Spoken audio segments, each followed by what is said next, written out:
আসসালামু আলাইকুম। আমরা যারা উইন্ডোজ 10 ইউজ করি মাঝে মাঝে একটু সমস্যার সম্মুখীন হই। সেটি হচ্ছে উইন্ডোজ 10 আপডেট।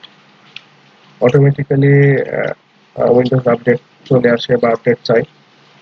খুব ছোট একটা সেটিংস এর মাধ্যমে এই প্রবলেমটি সলভ করা যাবে। যার জন্য প্রথমে কিবোর্ড থেকে উইন্ডোজ আর প্রেস করে রান মোড ওপেন করে এখানে লিখতে হবে service.msc।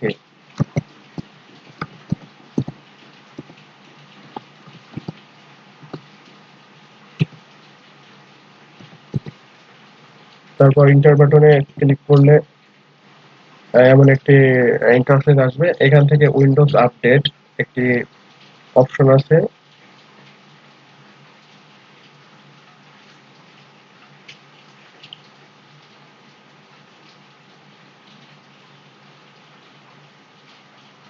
উইন্ডোজ আপডেট অপশনটির উপরে রাইট বাটন ক্লিক করলে প্রপার্টিজ উপরে ক্লিক করে সেটআপ টাইপ থেকে এটা ডিসেবল করে দিতে হবে, দেন অ্যাপ্লাই, ওকে।